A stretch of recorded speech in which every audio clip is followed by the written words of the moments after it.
We appreciate your understanding and patience regarding the incident and ask that you continue to respect the privacy of those involved in this incident.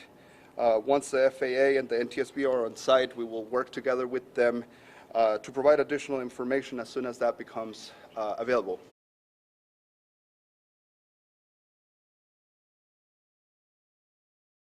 The airport remained open. There were planes landing and departing around that time, and we had crews on site responding to the ongoing storm that we had at that time.